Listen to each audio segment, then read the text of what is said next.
The title of this video is how to cut through the noise in the tuition industry and be number one. So there is so much competition. How do you stand out? How do you make people choose you? Because you are just one of many teaching the same subject and syllabus. How to stand out? And this is about ads, and it's also about a marketing strategy. And that's what this video is going to be about. So if you don't know who I am, my name is Keith.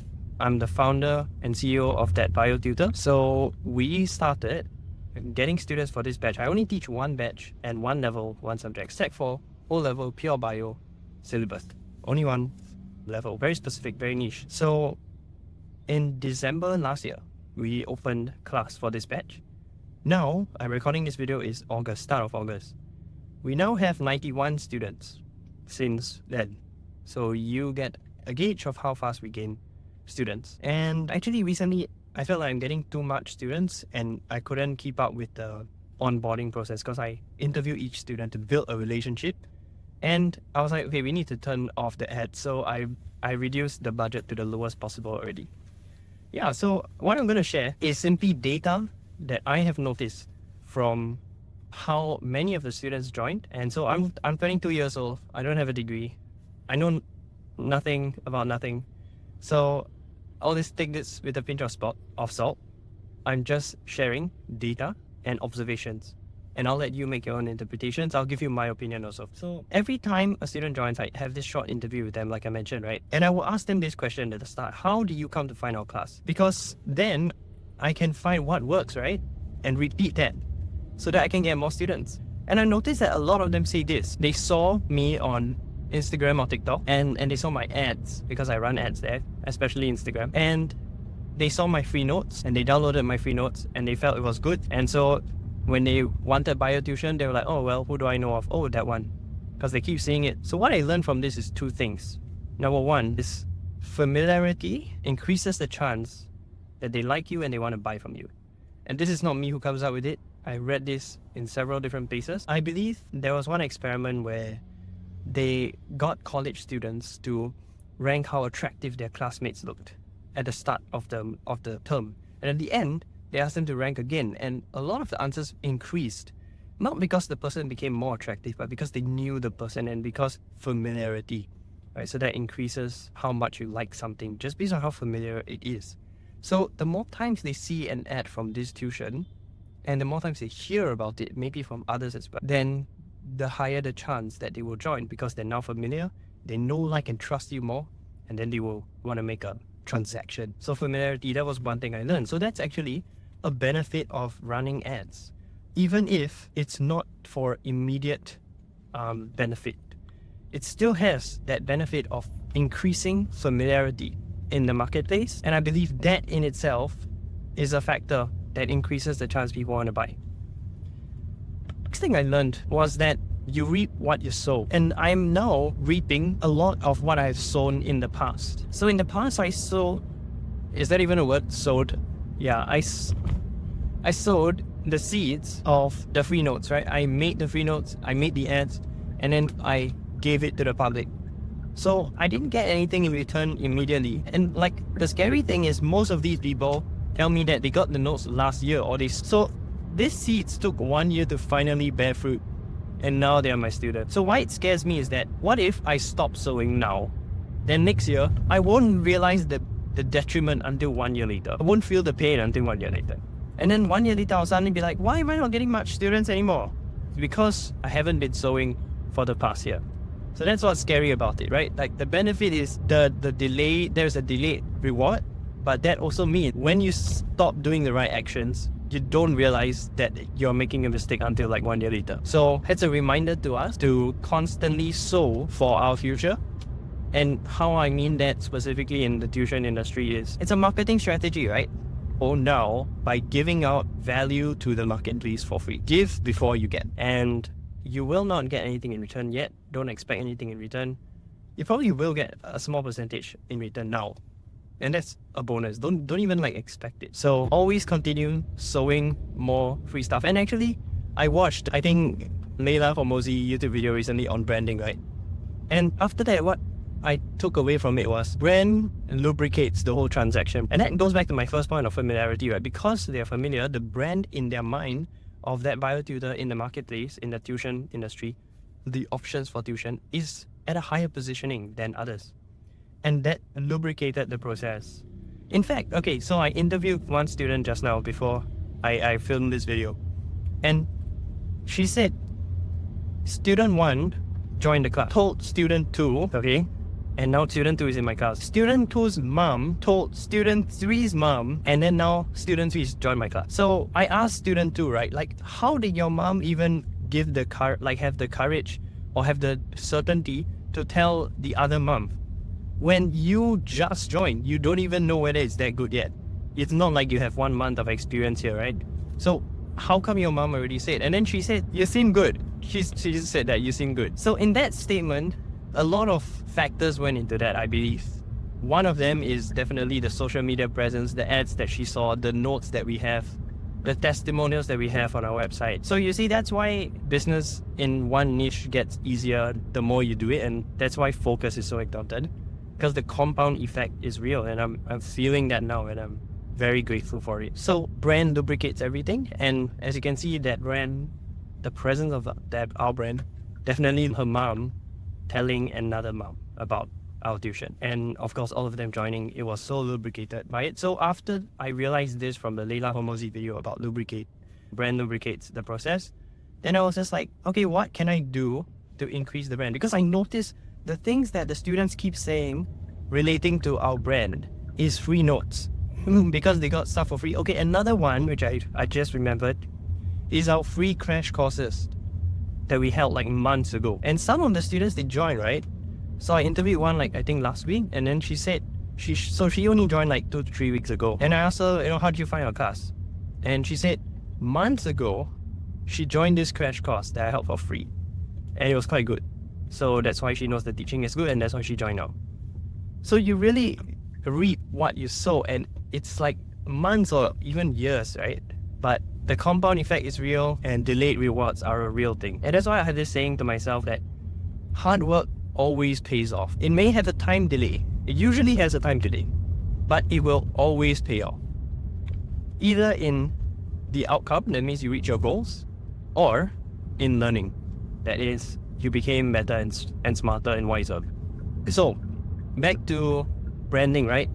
I realized that here's the secret, and basically if you only take one thing from this video, this is the secret. This is how to cut through the noise, all the noise and all the competition, and stand out as the brand for that subject and level. Give free value. Just give free value constantly. The more you give, the stronger your brand will become. Okay, because I noticed that every time through these interviews, I'm just presenting data here, they always quote free notes, free crash courses. See? Free value. That is what attracted them. That is what gave them the trust and liking into our tuition. So after that Leila Hormozi video, I put this down in my notes that to increase my brand, which I will do, I will run ads promoting even more free stuff that I make and to give to the public for free. So that includes the TYS answers that I'm going to write, because I know that many students need it to study well, but the ones provided by the popular book that is published are terrible. They're absolutely terrible, and everyone hates it. So that is a chance. I mean, actually, I already do give those out. I have made it and I do give those out. It's just that I want to publicize it even more. I want to scream in people's faces and like, free stuff using my ads. And that's the plan. What else? I'm going to hold more crash courses. Now, I may not have the time to do it, but I'll get my tutors who are training to do it. So just more and more free stuff. That is how you stand out, because no one else is willing to do that. And you might be like, oh well, if everyone does this, then it's just a competition of who can give more free stuff, right? Yes, but at this point in time, here's the good news. 99% of businesses are too selfish and too near-sighted, too short-term focused to even do this. So don't worry, most people will be like, oh yeah, that sounds like a good idea, but they probably won't do it. So that is one reason why you shouldn't worry. Another reason that you shouldn't worry is like, let's say that yes, people start catching on, maybe they watch this video and they're like, okay, there's something here I can learn, and they do it, right? Now what? Then you have two ways to win. Number one, give even more free stuff. Number two, higher quality free stuff. So there is another tuition center that gives free bio notes. I think there are actually many that give free bio notes, not just one. But when I look inside and I see the notes, I see so many typos, I see so many mistakes, and I'm just like, it's trash, it's trash. And I'm trying to say that as objectively as possible. So I know for a fact that if a student sees their notes versus mine, they're gonna not trust them, they're gonna trust my notes, they're gonna trust my tuition center, not theirs. So the solution is better quality. Now you might say, but wait, if I give too good stuff or too much good stuff, then I'll have nothing left in my actual tuition that is exclusive to the students. Sorry, it's so dark. Okay, yeah. So that's right. If you give away everything, then you have nothing left. And so the only way to win this war is to have so much good stuff in your services that you can just take out a little piece, and that little piece is like insanely good already to everyone in the marketplace. Like that's already doing better than everyone else. But when a student comes in and they pay money, they don't just get that, they get like, whoa, like so much other good stuff. So that means having lots of resources. That means that your actual teaching, your classes must be so fun, engaging, and interesting and beneficial so that they would see a benefit to paying you. Because if they don't pay you, they get all this massive free stuff that you're already giving, right? Then why do they need to pay you? Why do they need to join your class? You need to have so much good stuff in store for them. When they do join your class, they're like, this is worth it.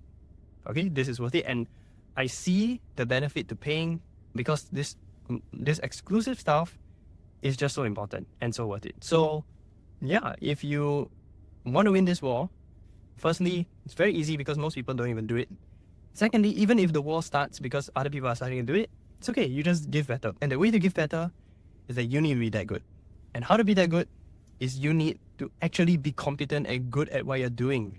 You need to actually know the syllabus, actually ask yourself what problems the students have, like example, the TYS answers they don't have, right? It's bad answers, and then solve those problems, and that's how you create higher value in your product or service. At least that's what I've been doing. I ask myself, what problems do they face? Okay, they can't memorize. How can I help them with memorizing? Oh, flashcards. Okay, let me make flashcards for all the chapters. And then now it's like when they come in, wow, there's this like amazing solution for them already. So useful, so helpful. So that is how I approach things. And yeah, so to get competent, to get really good at something, you need two things. Number one is focus, because if you're doing so many things, you can't possibly get that good. So I've been just working on this syllabus for 3 years. Only this syllabus. Sec 4, okay, Sec 3 and 4, they're basically the same syllabus. Pure bio, so O-level pure bio only. Nothing else. Not even combined bio, not even N-level bio. Even though those are really similar, not even lower sec bio, and definitely not GC bio at this time. For 3 years on the same thing. And of course, my competence and knowledge in the subject has increased. But what really matters is that our resources have been built out around this syllabus so well. The lessons, like how I explain things, the analogies for explaining the smallest concepts, even those are getting built up more and more. Memory shortcuts that we have for the syllabus. And it's all built around that syllabus, right? So we've become so good and specialized at this syllabus. So I don't understand, now maybe it's possible, but I don't think it's possible for a tuition center to get to this level of competence and helpfulness and value for multiple levels and multiple subjects in the same time. I don't think it's possible. And so that's why focus is so important. Because if you don't have it, then you can get maybe average or mediocre at many things. Then you will lose the war of who is best. And the second thing you need is constant improvement. Like you need to realize there are problems with your product or service and then fix them. So recently, 2 months ago, I sent out a survey to everyone in my class, and I got a lot of feedback. I compiled the feedback. So one of the feedback that I noticed frequently was they asked, hey, please give the worksheet for next lesson so that they can bring back and do instead of me sending it out on the WhatsApp. Because they want the physical hard copy, like it will be more convenient to them, plus they will have a full week to do it before the actual lesson. So I noticed that complaint multiple times, and in fact at the back of my head I felt bad that I wasn't already doing it because I knew it would benefit them. I wasn't doing it because it was extra work for me. Like I would have to plan 2 lessons in advance instead of just planning the next lesson. I have to plan 2 in advance so that I can make the worksheet questions, because I need to plan what questions I want to use, right? So that was like, oh, this is gonna be a lot of work. So, but once I saw multiple people asking it, I knew that I had to do it. So I did it, yeah. And then now they're happier, right? They really appreciate it. And it makes my tuition service even better. So constant improvement, acknowledging the problems, not being in denial, and having a conscience to fix them, because you are hurting your students if you don't fix these problems, right? Having a conscience and actually finding the solution and fixing it. So if you just have that constant improvement plus focus, then yeah, it's very easy. I mean, 3 years, 22-year-old guy who isn't even that smart, you can become the best in the whole country. Not that hard. Just focus, right? Okay, so I just want to say that, yeah, overall, we read what we sow, and the more that we sow in the past, the more we read now. And so start sowing in terms of, number one, give free value to the marketplace. Number two, it's okay to spend on ads now and not see any return, because you are increasing familiarity. So that's how to cut to the noise and the competition.